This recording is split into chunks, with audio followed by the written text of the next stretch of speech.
The tech graveyard is filled with brilliant ideas nobody ever saw. You're about to witness how distribution, not the product, determines life or death for a startup. This part matters more than you think.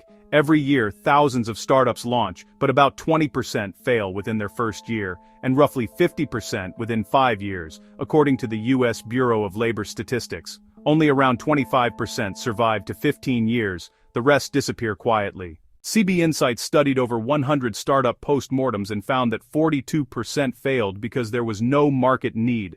Think about that. Almost half of failures happen because no one wants the product or the startup can't reach the right people. Peter Thiel puts it bluntly.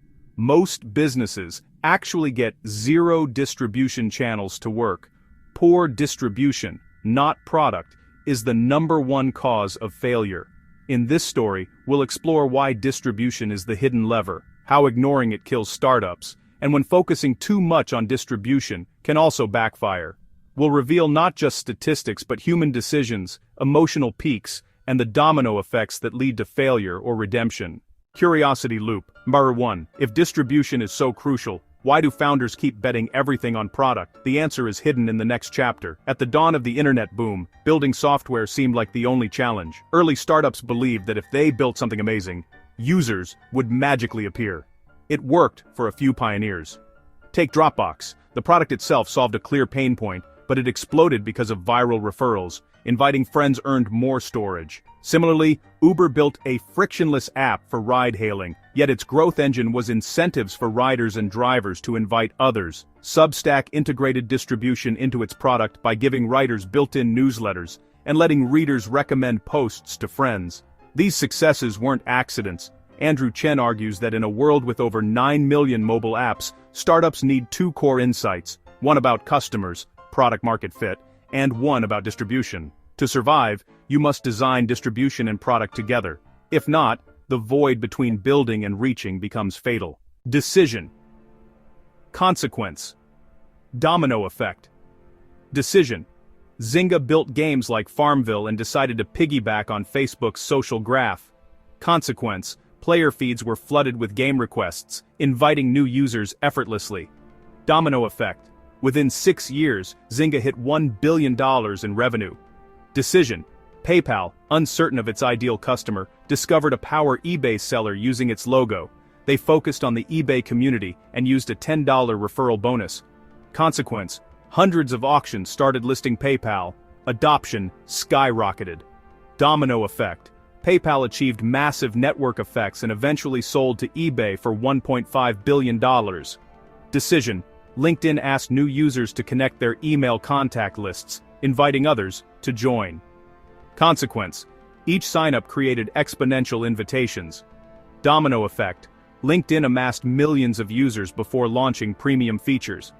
Decision. Pinduoduo leveraged WeChat group chats to sell fresh fruit. Consequence. With a tiny marketing budget, they fulfilled thousands of orders. Domino effect. PDD became one of China's fastest-growing e-commerce platforms. Curiosity loop. Number 2. These distribution hacks changed fortunes. But what happens when founders misjudge timing and market need? A fall awaits. Some startups ride their distribution wave to a dazzling peak, only to face hidden cracks.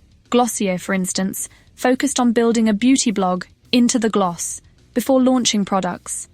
The blog built credibility and provided market insights. When Glossier finally launched, it had a ready-made audience and quickly raised over $250 million.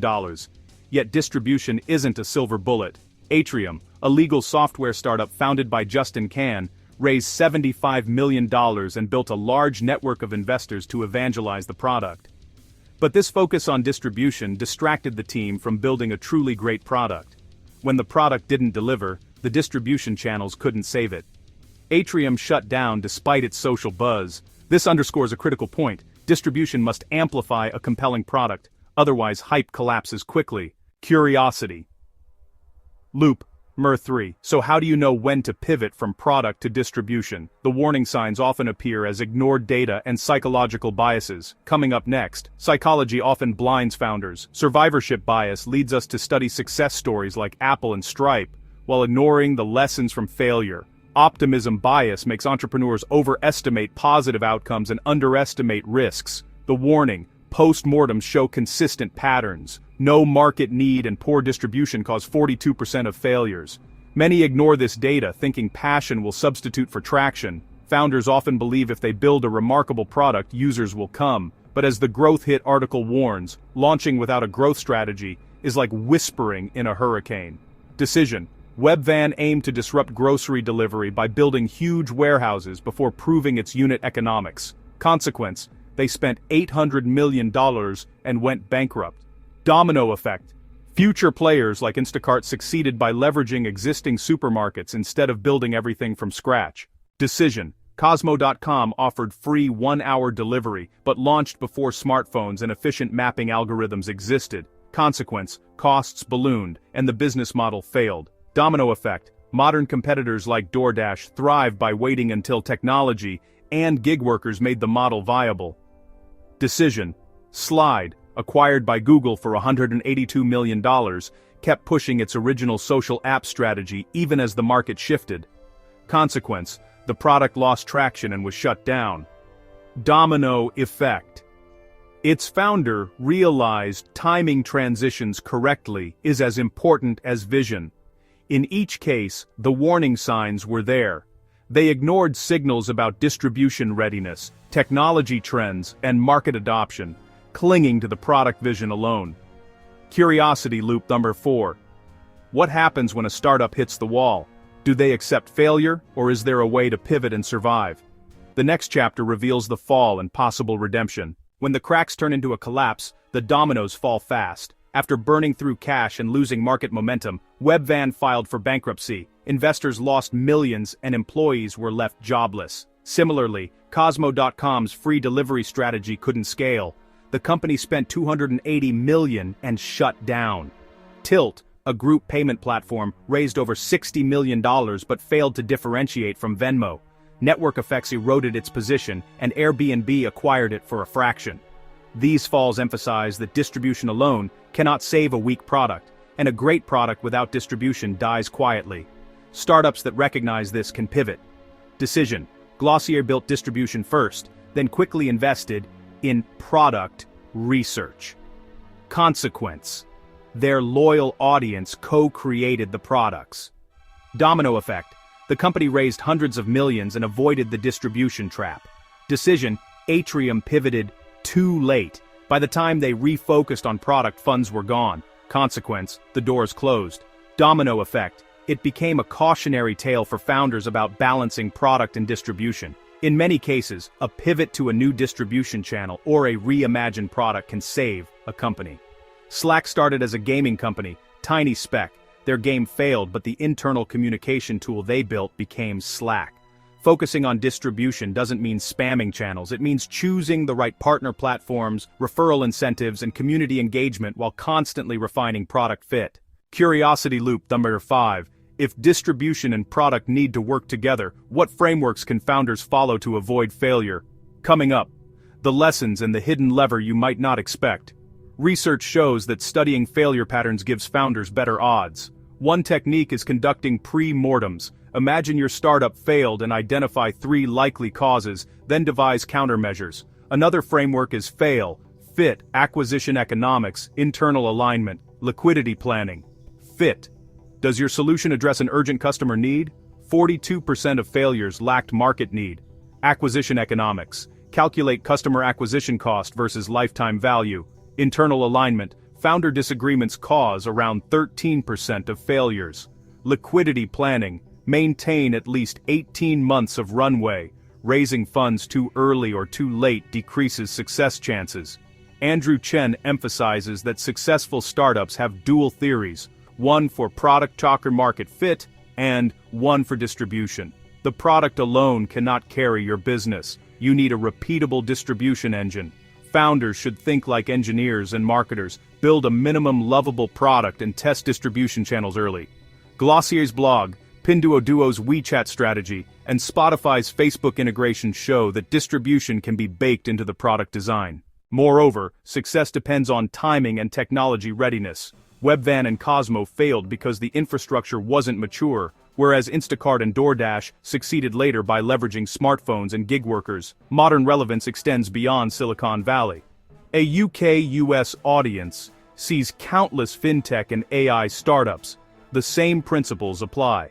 Distribution through established platforms like Revolut using viral sign-up bonuses, or Monzo's waiting list and golden ticket invites, illustrate how financial apps scaled quickly by focusing on distribution before product perfection. Curiosity. Loop number 6. Yet there's still a hidden lever most founders overlook, one factor that can turn distribution into an unstoppable force.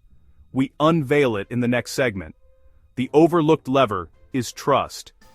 Distribution channels only work when customers trust the messenger. In PayPal's case, the $10 referral bonus alone didn't create adoption. It was the trust built by eBay sellers and the reputational transfer. Glossier's blog created a community where readers trusted Emily Weiss before she sold products. That trust made distribution frictionless. For UK-US founders, trust can be built through transparency, open roadmaps, ethical data usage, and authentic storytelling.